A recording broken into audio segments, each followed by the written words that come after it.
This is the PMK that is holding a protest. My colleague Dharani joining us with the details. Dharani, over to you. PMK leader Anbumani Ramadoss has been detained by the Kannur police. So the PMK was protesting against Neyveli Lignite Corporation acquiring agricultural land, for their extension.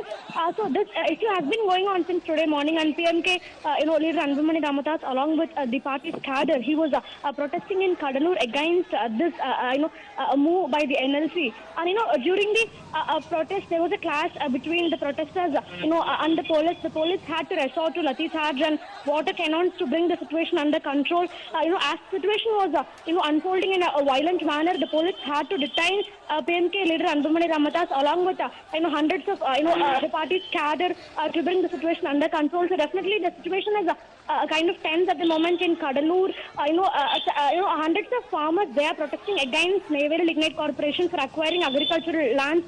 These lands that we're talking about, they are, with crops. At the moment, we can, go see crops in these lands. Most of them being rice and wheat. So the farmers are requesting the government to at least postpone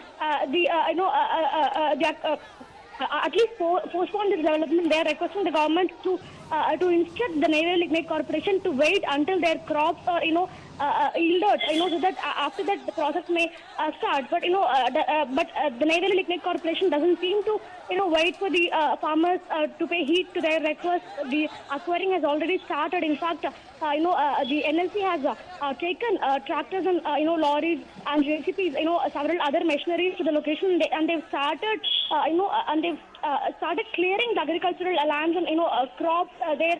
That's why the farmers are resorting to the protest against the state government and also the Neyveli Lignite Corporation. Also, for the moment, the PMK was holding a mega protest there, around from 11:30 a.m. in the morning. And at the end of the protest, Anbumani Ramadoss, the leader of the Pattali Makkal Katchi, is being detained by the police. He is being taken to a nearby, mahal, where he will be kept until today evening. At the end of the day, he will be let go by the police, is what we are given to understand.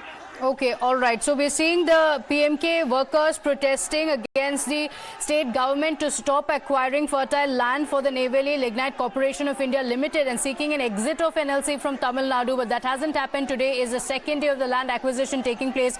But Dharani, we're also seeing violent clashes taking place as the protesters were also beaten up by the police officials there. Around 12:30, 12:45 p.m., the protest turned violent, is what we're given to understand. The protesters started pelting stones at the policemen, and in return the policemen started using lathis, and they also resorted to water cannons, to bring the situation under control. So basically, both the protesters and the police force there, both of them were trying to, the protesters were, pelting stones at the policemen, and in return the policemen were using lathis to bring the situation under control. So even at the moment the situation seems to be tense. Right now, hundreds of PMK cadre, along with the general public of the area, the local people, they are being detained by the Kannur police. No arrest has been made so far. These are all detentions. No arrest has been made. No cases or FIR is being registered in relation to this incident. But definitely, at the end of the day, when the detention ends, we'll get to know if there is any, if there's going to be any legal angle that's going to take forward in this case. Okay, so tensions still prevail in the region, but this has been a demand of the residents of the area not to acquire land, and clearly it has not happened in a cordial way. The residents are up in arms against the state government. Dharani, what is the situation like currently? You mentioned that the tense situation continues, but today is only the second day of the acquisition, so it is likely that the protests are going to continue?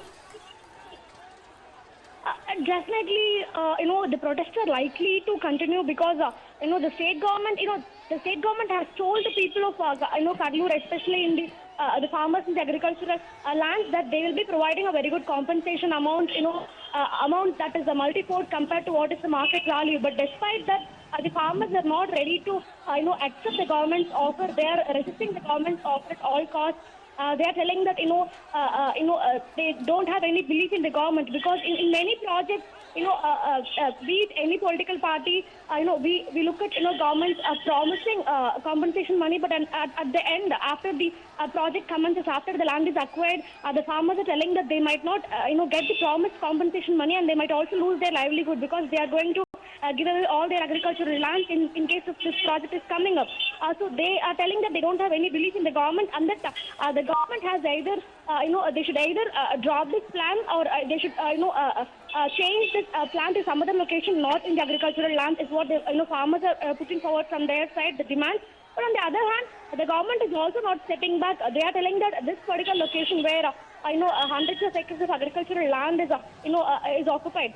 That is exactly where this project has to come up geographically. Okay, so the farmers have been saying that this is fertile land. Their livelihood is going to be lost. Even if a compensation is given from the state government side, they're going to lose their livelihood, which is why they're asking for a shifting of the location from here.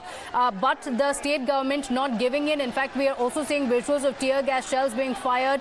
The police also resorting to force to disperse the protesters who are said to have pelted stones at the police officials. But Harini, any efforts that have come in from the government side to reach out to these farmers, because clearly the talks that have happened so far have not yielded any result.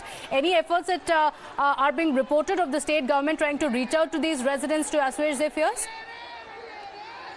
Being held between the district administration and the farmers. In fact, a couple of days before, Kadlur district collector had come directly to the spot, and he met the farmers over there. While talking to the farmers, he promised that the government would provide a good compensation amount, and they will also provide government jobs for people who have required educational qualification. But despite all these promises, no compromise has been arrived between the farmers and the government. The district administration is still trying. They are trying to hold continuous rounds of peace talks with the farmers, but